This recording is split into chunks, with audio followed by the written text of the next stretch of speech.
Okay, तो आज मैं आपका मिश्रण का थर्ड क्वेश्चन कराने जा रहा हूँ। तो ये क्वेश्चन है आपका 35 लीटर के एक मिश्रण में दूध और पानी का अनुपात 4:1 है। ठीक है जी, तो ये मिश्रण कितने लीटर का है भाई? 35 लीटर का है। अब इसमें जो आपका क्या नाम है, मिल्क है और वाटर है। अब इस मिल्क और वाटर का जो रेशियो दे रखा है आपका 4:1 दे रखा है। तो टोटल कितना है आपका 5। अब टोटल 5 है, लेकिन क्वेश्चन में आपका टोटल मिश्रण दे रखा है 35 लीटर। तो 5 रेशियो की जो वैल्यू है वो गिवन है आपको 35 लीटर। अब देखिए, एक्चुअली अब ये टोटल मिक्सचर ही तो है। मिल्क और वाटर को मिलाकर जो मिक्सचर बना है वो 5 रेशियो के फॉर्म में आया है। और आप एक रेशियो की यहाँ से वैल्यू निकल के आ जाएगी कितनी? 5 7 जा 35 लीटर। एक रेशियो की वैल्यू आ गई 7 लीटर। तो आपने क्या किया, इस 7 का यहाँ मल्टीप्लाई कर देंगे। तो ये 7 4 जा 28 और ये 7 1 जा 7, यानी 7 लीटर तो वाटर हो गया और 28 लीटर मिल्क हो गया। अब इसमें क्या कहा गया है कि इस मिश्रण में 7 लीटर पानी और मिला दिया जाता है। तो क्या ऐड किया जा रहा है? पानी को। तो पानी तो हो गया भाई 14 लीटर और दूध उतना का उतना ही है। तो क्या कह रहा है कि दूध और पानी का अनुपात बताइए। तो दूध और पानी का अनुपात कितना हो जाएगा? 2:1, यानी कि 2:1। यही आपका आंसर आ गया। अब आइए हम आपको चौथे क्वेश्चन की तरफ ले चलते हैं। क्वेश्चन चौथा है आपका कि सोना पानी से 17 गुना भारी है और तांबे से 9 गुना भारी है। किस अनुपात में धातुओं का मिश्रण किया जाना चाहिए ताकि वे पानी से 12 गुना भारी हो जाएं? यानी कि आपको यहाँ पे दो धातुएं दे रखी हैं, एक सोना है और दूसरी धातु आपकी तांबा है। ठीक है, एक सोना है और दूसरी धातु तांबा है।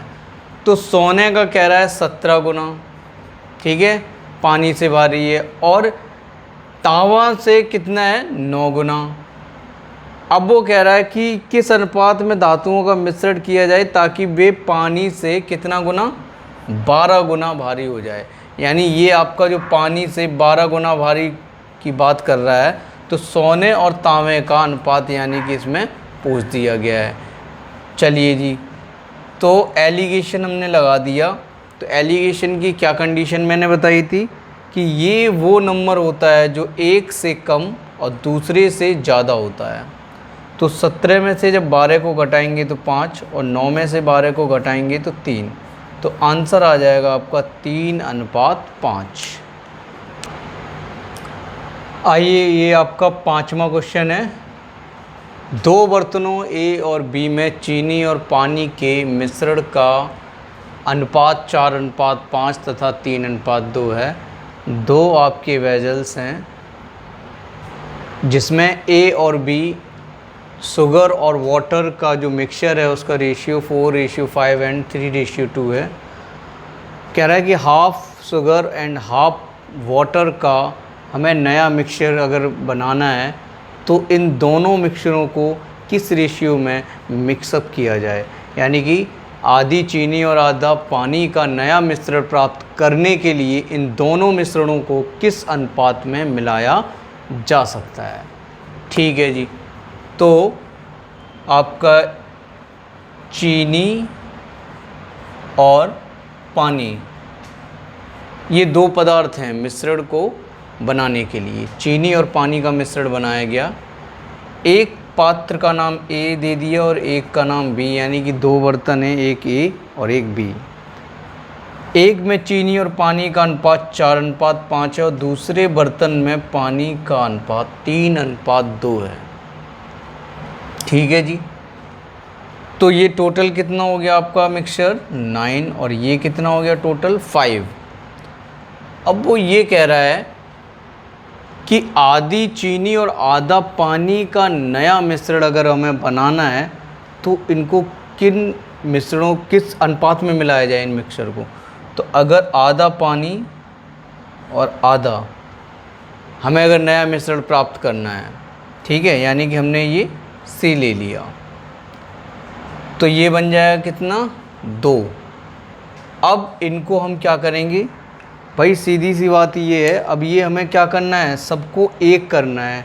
एक करने का मतलब है कि इनका वेटेज जो है वो एक होना चाहिए, तभी तो हम इनकी कंपैरिजन करा सकते हैं और हमें एलिगेशन लगाकर रेशियो वो हमें निकल के आ जाएगा हमारे सामने, जिस रेशियो में हमें इन दोनों को अगर हम आधा आधा मिला के प्राप्त किया जा सकता है।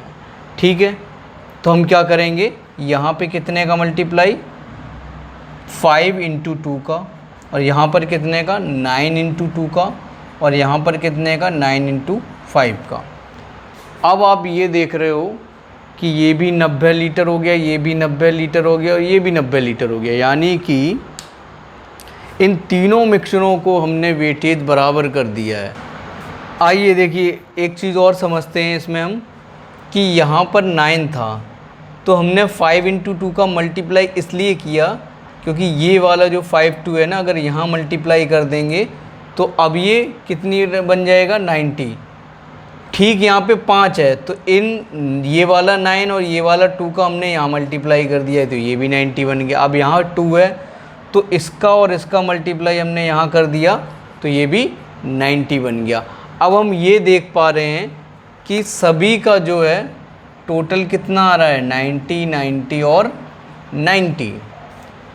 तो बस जितने का हमने यहाँ पे मल्टीप्लाई किया था उतने का ही हम क्या करेंगे, इस पूरे में मल्टीप्लाई करेंगे, यानी कि इसका मल्टीप्लाई 10, तो 10 का यहाँ पर, 18 का यहाँ पर और 18 का यहाँ पर, और यहाँ पर आपका 45 एंड 45। अब आप कोई भी एक पदार्थ का रेशियो ले सकते हैं, आप चाहे चीनी का ले लो या फिर पानी का ले लो, किसी एक का ले लो, उससे आपका अनुपात निकल के आ जाएगा।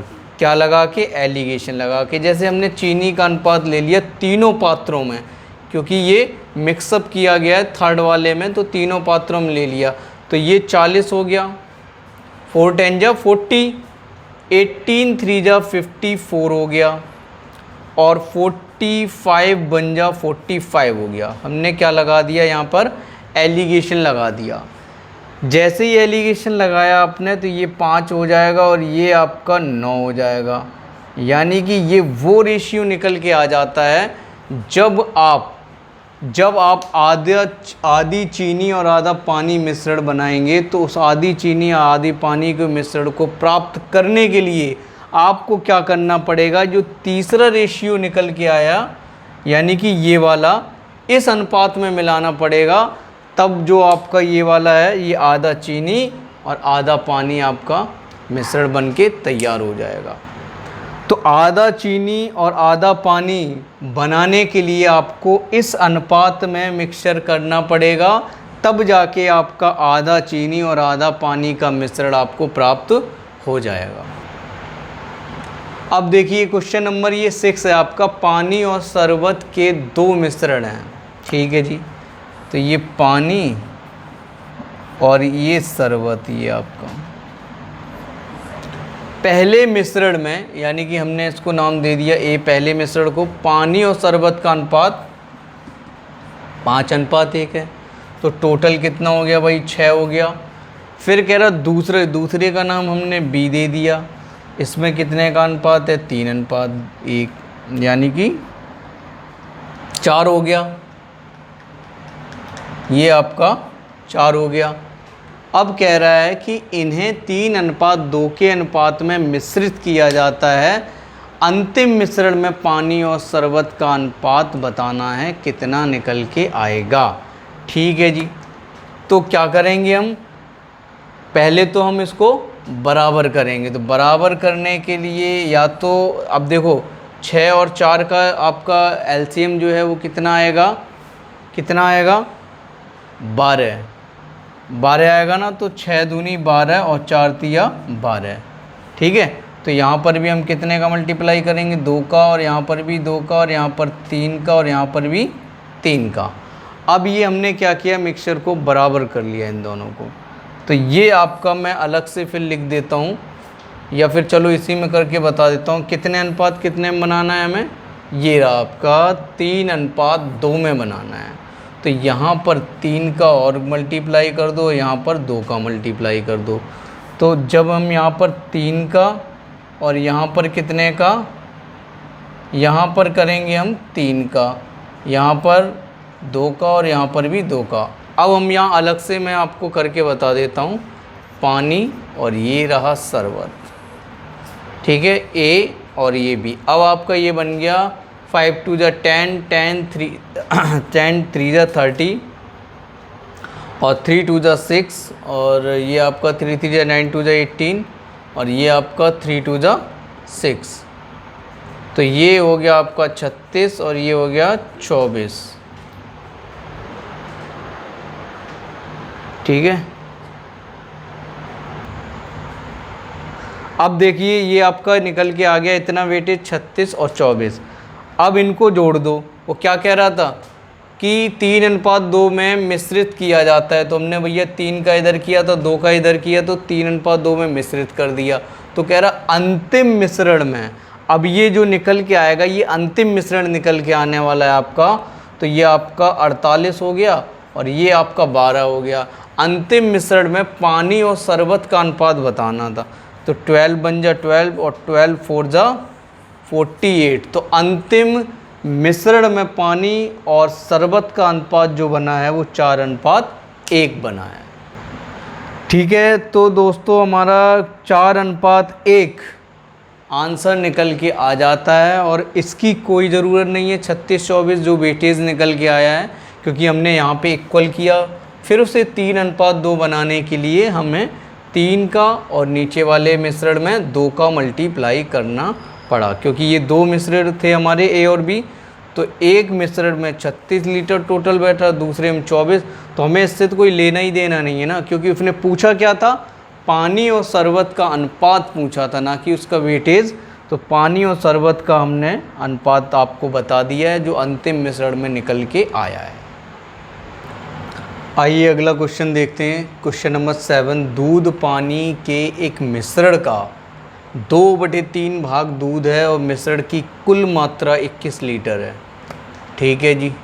तो 21 लीटर जब टोटल है तो टोटल का 2/3 भाग जो निकल के आएगा वो आएगा 14 लीटर। तो 14 लीटर ये क्या निकल के आ गया, दूध और पानी के मिश्रण का 2/3 भाग दूध है, तो ये क्या निकल के आ गया, दूध। मिश्रण की कुल मात्रा 21 लीटर थी, ठीक है जी। यदि इसमें 4 लीटर, अब यहाँ पे मैं लिख लेता हूँ दूध और ये पानी। जब भाई 14 लीटर दूध है तो 7 लीटर आपका क्या हो जाएगा, पानी हो जाएगा। अब इसमें कह रहा है यदि इसमें 4 लीटर पानी और मिला दिया जाता है तो ये बन गया 11 लीटर और ये आपका दूध तो उतना ही है क्योंकि इसमें कुछ मिक्स नहीं किया गया। तो कह रहा है मिश्रण में दूध का प्रतिशत बताइए। तो अब भाई ये बन गया आपका, और टोटल ये मिश्रण कितने का बन गया, अब ये 25। तो इसमें परसेंटेज बतानी है किसकी, दूध की। तो दूध का प्रतिशत निकालना है हमें, ठीक है जी। कितना आएगा, दूध हमारा कितना है 14 और ये कितना है 25 इंटू में 100। परसेंटेज निकालने के लिए 100 से मल्टीप्लाई, 25 चौको 100 और 14 चौको 56, 56% आपका ये आंसर आ जाता है। अब देखिए यहाँ से आपका टाइप 2 स्टार्ट हो जाता है। तो पहला क्वेश्चन कह रहा है कि 2 प्रकार के चावल हैं जिनका मूल्य 38 रुपये प्रति किलोग्राम है और 42 रुपये प्रति किलोग्राम है। अगर समान मात्रा में मिला दिए जाते हैं तो 45 रुपये प्रति किलोग्राम के भाव पर बेचे जाते हैं, तो प्रतिशत लाभ ज्ञात कीजिए। भाई शॉपकीपर जो होता है ना, वो हमेशा फ़ायदा ऐसे ही कमाता है, एक सस्ते चावल लेता है और एक महंगे चावल लेता है, और दोनों को जब समान मात्रा मिला देता है, फिर वो जब 45 रुपये प्रति किलोग्राम के भाव पर जब बेचता है तो उसे क्या होगा, फ़ायदा ही होगा, ऑब्वियसली है ये। तो अब देखते हैं कि उसे कितना फ़ायदा हुआ है अगर ऐसा करने पर, उसे इतने दामों में बेचने पर। तो हम ये देख रहे हैं क्या, पहले उसने जो क्रय मूल्य, अभी ये चैप्टर भी मैं आपको पढ़ाऊँगा, ये आपका लाभ और हानि वाला चैप्टर है ये, लेकिन क्वेश्चन ये यहाँ पे आ गया है। तो क्रय मूल्य जो है आपका, उसने क्या किया, 38 रुपये वाले ख़रीदे और कितने 42 रुपये वाले ख़रीदे चावल, दोनों को मिला दिया तो ये बन गए आपके 8 2 10 और 4 3 7 और 1 8, 80 रुपये प्रति किलोग्राम के मूल्य पर उसने चावलों को ख़रीदा। अब उसने क्या किया, 45 रुपये वही जो चावल थे ना, यानी कि विक्रय मूल्य, लेकिन जब उसने क्या किया, समान मात्रा में मिला दिया तो उसने क्या किया, 45 रुपये, ठीक है। अब ये दो थे ना, दो तरह के चावल, तो इंटू 2 कर दिया तो ये कितने बन गए, 90, यानी कि उसने 90 रुपये में बेचा। आप सोचो 80 में ख़रीदा, 90 में बेचा, तो कितने का फ़ायदा हो रहा है। तो यहाँ पे उसे लाभ जो हो रहा है, हमें क्या बताना था, लाभ प्रतिशत। तो लाभ प्रतिशत बराबर लाभ बटे में, लाभ हो या हानि हो, निकालते हम किस पे हैं, क्रय मूल्य पर, इनटू में 100। तो लाभ उसे कितना हो रहा है, लाभ हो रहा है भाई 90 माइनस 80 बटे में, क्रय मूल्य कितना है 80, इनटू में 100। तो ये आपका बन गया 10 बटे 80 इंटू में 100। तो ये हमने काट दिया भाई, 0 से 0 चला गया, ये 4 दूनी 8 और 4 दूनी 8, 4 पंचे 20 25, और ये कितना आ गया 12.5।